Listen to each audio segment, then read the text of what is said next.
The day you stop explaining yourself, something shifts, not because people finally understand you, but because you no longer need them to. There is a quiet moment, almost imperceptible, when the need for approval begins to die, and that is precisely when something dangerous is born. Not dangerous in a destructive sense, but dangerous to any relationship that depended on your self-erasure. For years, you may have believed that maturity meant giving in, that love meant enduring, that being evolved meant understanding everything and everyone. You learned to silence your own anger, to swallow discomfort, to smile when you wanted to walk away, and you called it empathy. But what if that good version of you was never your essence, but an adaptation? Carl Jung described this turning point as the beginning of individuation, the moment when consciousness starts to break through the mask. And when that happens, there is no comfortable return to ignorance. The question is simple and deeply unsettling. Who would you become if you stopped betraying yourself just to be accepted? Before you ask yourself who you truly are, you need to face who you learned to be. There is an identity that was built slowly, almost without you noticing. The identity of the available one, the understanding one, the one who always sees the other person's side, the one who never causes problems, the one who resolves conflicts, absorbs tension, adjusts their own mood to keep the environment stable. You learned to read facial expressions before anyone even said a word. You learned to sense the atmosphere in a room. You learned to anticipate frustration. And above all, you learned to avoid rejection, because at some point in your story, being accepted meant being safe.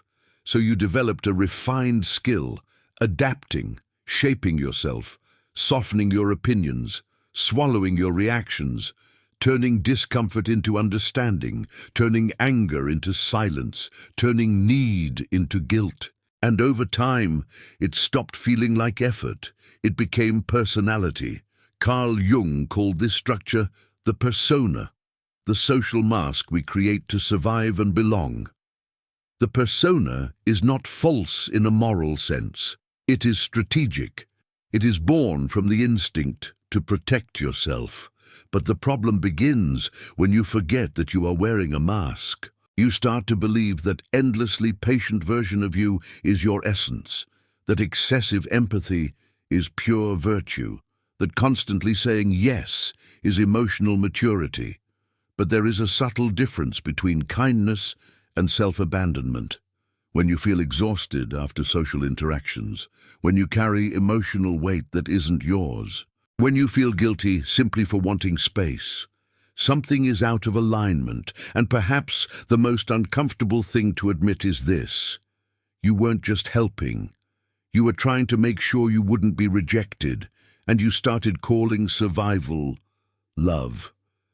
There is a part of you that you have avoided your entire life, not because it is bad, but because it is too intense for the image you built. While you upheld the mask of endless understanding, something was being pushed inward. Small, unexpressed frustrations, boundaries that were crossed, moments when you wanted to say no, but said, "It's fine," situations where you felt injustice and chose to understand the other person instead of defending yourself. None of it disappeared. It accumulated. Carl Jung called this repressed territory the shadow, everything we reject in ourselves in order to maintain an acceptable identity. The shadow does not contain only destructive impulses. It also holds the strength you did not dare to use, the firmness you labeled as selfishness, the healthy anger you mistook for immaturity. And here is the uncomfortable truth: much of your empathy may have been fear. Fear of confrontation, fear of disappointing others, fear of being seen as difficult, fear of losing love. So you developed an extreme sensitivity to other people's emotions while disconnecting from your own. Jung wrote that one does not become enlightened by imagining figures of light, but by making the darkness conscious. That means, as long as you continue denying your anger, your irritation, your desire to set boundaries, you will remain divided. The shadow does not disappear just because you are evolved.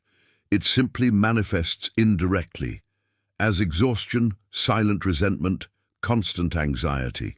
And perhaps what is most unsettling is realizing that your light has always been incomplete, because you tried to be nothing but understanding and rejected your own power. The process of individuation begins precisely here. The moment you stop denying what you feel and admit that your darkness is not a flaw, it is strength that has not yet been integrated. The rupture does not happen with shouting. It happens in silence. It is an apparently small moment, perhaps after yet another day of saying yes when you wanted to say no. Maybe after realizing you left a conversation drained while the other person seemed lighter. Maybe when you finally felt with clarity that something inside you was being betrayed. And this time, you didn't ignore it. You didn't rush to justify the other person. You didn't try to soften the situation. You didn't hurry to restore harmony. You simply stopped. This is the critical point Carl Jung described as the beginning of the confrontation with the unconscious. The moment when the persona begins to crack. The mask that sustained your identity for years no longer fits the truth that is starting to emerge. And that is deeply uncomfortable. Because when you stop adjusting, people notice. When you no longer offer automatic availability, tension arises. When you don't respond the way you used to, confusion appears. Some will say you've changed. Others will ask if everything is okay. Some will try to provoke guilt, and guilt will be the first thing to try to pull you back into the old pattern. You will feel the urge to over-explain, to justify your boundary, to make sure you are still good. But something inside you begins to resist. That resistance is consciousness emerging. Jung spoke of the death of the persona as an inevitable part of the individuation process. And every symbolic death involves grief. Grief for the version of you that was accepted by everyone. Grief for the ease of belonging. Grief for the identity that once felt safe. But alongside that grief comes an unprecedented clarity. You begin to realize that many of your relationships were built on a reduced version of who you are, that the balance depended on your self-erasure, that the peace came from your silence. And then an unavoidable choice arises. Return to the comfort of unconsciousness, or walk through the discomfort of truth. Once you see the pattern, you can no longer pretend you didn't, and there is no comfortable return for someone who has awakened. Transformation is rarely loud. It begins internally, almost invisible. But there are clear signs that something irreversible is happening within you. Carl Jung called this process individuation, the movement towards psychological wholeness. And when someone who has spent their life pleasing everyone begins this path, the effects are profound. Here are the signs that the mask is falling and consciousness is emerging. Sign 1, the reversal of energy. Before, your energy flowed outward. You entered spaces and automatically started adjusting the atmosphere, sensing others, offering support. Now something has changed. You notice that after interactions you are no longer as exhausted as you used to be. Or when you are, you begin to question why. You no longer automatically absorb other people's emotional states. There is a filter that did not exist before. It is as if your energy has stopped leaking. Jung observed that when someone begins withdrawing projections and breaking unconscious identifications, there is a return of psychic libido, of vital force. You stop unconsciously handing over your vitality, and that feels unfamiliar. Because the people who were used to feeding on your availability notice the shift before you even name it. If you feel your energy returning to you, that is not coldness. It is integration. Sign 2, the death of approval. You begin to notice something uncomfortable. Many of your decisions were guided by the fear of disappointing others. You softened opinions, avoided conflict, half agreed to maintain acceptance, but now an inner question arises. Do I actually agree with this? And sometimes the answer is no. You begin to speak small truths, small no's, small positions, and you realize the world does not collapse, it simply reorganizes. Jung warned about the danger of living overly identified with the persona. When external approval becomes the axis of identity, individuality is lost. The death of approval does not mean indifference. It means your truth begins to matter more than applause. If you have started to feel uncomfortable staying silent, that is a clear sign individuation has begun. If this resonates with you, write, "My truth is worth more than approval." Sign 3. Projection returns. For a long time, you saw potential in people. You perceived depth where there was superficiality. You justified questionable behavior with understanding narratives. But something begins to shift. You start seeing people as they are, not as they could be. Jung explained that we project our own qualities onto others. Often, the sensitive project depth, the loyal project loyalty, the empathetic project awareness. As individuation advances, these projections return. You withdraw from others what was always yours, and that hurts, because it means admitting that some connections were based on your imagination, not reality. You stop romanticizing, stop justifying, stop trying to save. That is not cynicism, it is clarity. Sign 4. Boundaries become sacred before. Boundaries came with long explanations and silent guilt. Now something becomes more direct. You begin to say no without over-explaining. You prioritize rest without seeking emotional permission. You choose silence instead of justification. And you notice an interesting reaction. Those who respect you remain. Those who benefited from your lack of boundaries react. Jung described individuation as the birth of individual integrity. Integrity means your actions align with your inner center, not with external expectations. Boundaries are not walls, they are contours. When you begin protecting your energy, you are not isolating yourself. You are organizing yourself internally. Sign 5. Guilt begins to fade. This may be the most surprising sign. You begin to realize that much of the guilt you felt was not ethical. It was conditioning. Guilt for resting. Guilt for not responding immediately. Guilt for not taking on emotional responsibilities that were never yours. Jung stated that when the shadow is integrated, repressed parts stop acting as unconscious saboteurs. Guilt loses its power when you recognize your inner legitimacy. You begin to understand that feeling anger does not make you cruel, that needing space does not make you selfish, that disagreeing does not mean betrayal. And when someone says, "You've changed," in a tone of disapproval, instead of explaining yourself, you think, "Yes, I have." And this time, you feel no need to go back. Sign 6. Authenticity above acceptance. You begin to realize something both liberating and frightening. Not everyone will like your authentic self, and that is okay. You stop laughing when you do not find something funny. Stop agreeing when you disagree. Stop making yourself available when you are exhausted. Jung referred to this as self-actualization within the individuation process, living from the self, not from the social mask. Your presence changes. Some draw closer because they sense truth. Others pull away because they lose control. But for the first time, you feel internal coherence. If you notice that people have started reacting differently since you became more grounded, write, "I choose authenticity." Sign 7. Conscious connections. Transformation does not end in isolation. It reorganizes your relationships.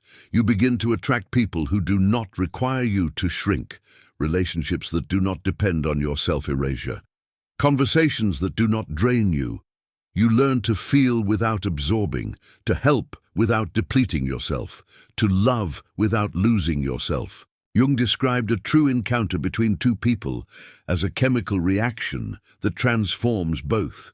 But that transformation only happens when at least one side is conscious. You no longer seek to be needed. You seek to be real. And that changes everything. These signs do not appear all at once. They emerge in cycles. Sometimes you move forward. Sometimes you feel tempted to return to the old pattern. But if you recognize at least 3 of these movements in your life, something deep has already begun. And individuation does not reverse. You are not becoming cold. You are not becoming selfish. You are not becoming distant. You are becoming whole. Every real transformation passes through a territory no one romanticizes. After the rupture, after the first boundaries, after withdrawing projections, comes the void. Carl Jung described this stage as a descent into the unconscious, a dive into what he symbolically called the journey through the night sea. It is the moment when the old identity no longer sustains you, and the new one has not yet fully formed, and that creates disorientation. You may begin to feel alone, even when surrounded by people. You may notice certain friendships weakening, that some conversations no longer make sense, that environments once familiar now feel superficial. There is a silent grief taking place. Grief for the version of you that was easily accepted. Grief for relationships that depended on your compliance. Grief for the sense of automatic belonging. You may question whether you are overreacting, whether you are becoming rigid, whether you are too difficult. The mind tries to negotiate a return to the old pattern, the one where everything seemed simpler. But simple does not mean true. The dark night is not punishment, it is purification. It is the period when you learn to tolerate your own company, when you discover who you are without constant external validation, when silence stops feeling like a threat and begins to feel like space. Jung said that no tree can grow to heaven unless its roots reach down to hell. This means psychological growth requires contact with uncomfortable parts, insecurity, fear of abandonment, the feeling of not belonging. The difference now is that you are no longer running from these sensations. You are moving through them. During this phase, it is common to feel a kind of existential emptiness, as if old motivations no longer work. The desire to please loses strength, but the new sense of purpose is still forming. This in-between can feel lonely. But there is a fundamental difference between loneliness and solitude. Loneliness is the pain of being disconnected from others. Solitude is the experience of being connected to yourself. And it is in solitude that something begins to reorganize internally. You start to hear your own voice without interference, to recognize your desires without guilt, to identify your limits without fear. The dark night is not the end. It is the necessary crossing between who you were and who you are becoming. When you begin to change, something curious happens. Not everyone celebrates. Some grow uncomfortable. Some pull away. Some subtly try to pull you back into your old role. And that is no coincidence. Carl Jung explained that what remains unconscious in us manifests as projection. When you decide you will no longer carry other people's emotional weight, many are forced to face what they once unloaded onto you. Before you absorbed tension, softened conflicts, translated other people's emotions, you functioned as the invisible regulator of the environment. Now you no longer do that, and what was once smoothed over returns to its source. This can trigger unexpected accusations. You've changed. You've become cold. You're not the same anymore. But what is really happening runs deeper. Unconscious systems depend on unconscious people.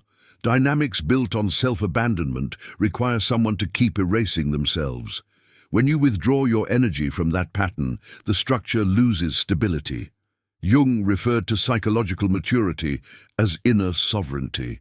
the ability to remain centered even under external pressure. And that sovereignty can feel threatening to those who are used to manipulating through guilt or emotional dependence. You are not attacking anyone. You have simply stopped offering yourself as fertile ground for projection, and that reveals who truly respects you and who merely benefited from your lack of boundaries. When someone reacts to your awareness with discomfort, it is not proof that you are wrong. Often, it is proof that you have stopped participating in an unconscious contract. You are not becoming distant. You are becoming defined. If you feel that your change has triggered unexpected reactions, write, "I choose sovereignty." Because the truth is this: your consciousness does not destroy healthy relationships. It only exposes the ones that depended on your unconsciousness. After the rupture, after the dark night, after the discomfort of change, something new emerges, an inner code. Individuation, as Carl Jung described it, is not merely liberation from the mask. It is the construction of a solid center, an inner axis that guides decisions without relying on applause, guilt, or fear. And every conscious individual develops silent principles that sustain their sovereignty.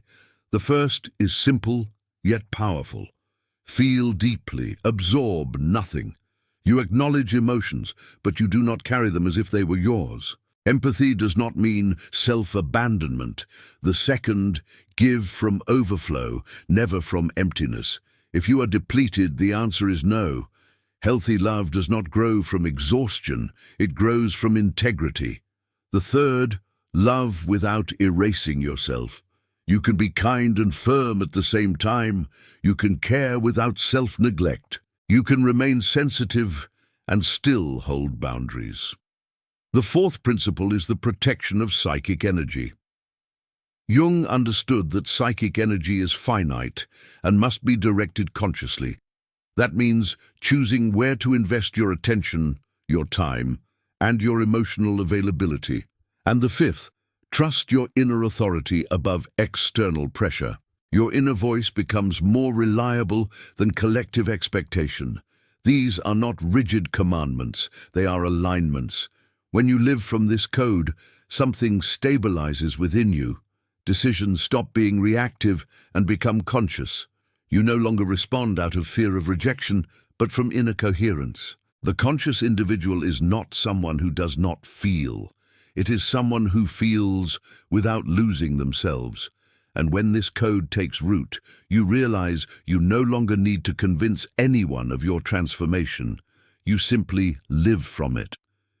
There comes a moment when you realize you are no longer fighting yourself. The sensitivity that once felt like weakness begins to reveal its true nature: refined perception, emotional acuity, depth of awareness. What once drained you now becomes discernment. But there is an essential difference. Before, you felt everything and lost yourself. Now you feel everything and remain. That is integration. Carl Jung referred to this state as an approach to the self, the psychic totality that emerges when light and shadow are no longer at war. You no longer have to choose between being strong or being kind, between setting boundaries or being loving, between protecting your energy or connecting with others. You can be both. The anger you once feared transforms into clarity. The boundary you once avoided becomes self-respect. The loneliness that once frightened you becomes autonomy. You begin to understand that you were never too much, never too sensitive, never too intense. You were simply fragmented. When you stop explaining yourself all the time, you do not become selfish. You become whole, and integrity is quiet. It does not need constant validation. It does not need to convince anyone. It does not need to prove its goodness. It simply exists. Individuation does not turn you into someone cold. It turns you into someone real. And truth, when integrated, does not shout. It sustains. You did not lose your empathy. You learn to include yourself within it. If you've made it this far, something within you has already recognized this truth. The rupture you experienced was not weakness. The exhaustion you felt was not drama. The discomfort that surfaced was not exaggeration. It was the beginning of your awareness, the moment you decided to stop betraying yourself just to keep the peace. The instant you realized that pleasing everyone was costing you your own identity. And that is not selfishness. It is psychological maturity. Now I want to ask you a direct question. When did you realize you needed to change? Write in the comments. My breaking point became my awakening. When you declare that, you are not just leaving a comment. You are claiming your own transformation. And that strengthens the individuation process Carl Jung described. The path toward becoming whole. If this resonated with you, continue deepening your awareness. In the next video, we will explore another layer of shadow psychology, because transformation does not end here. The more you understand your own mind, the less the world can manipulate it. Keep watching, keep questioning, keep becoming whole. See you in the shadows of the next hidden truth.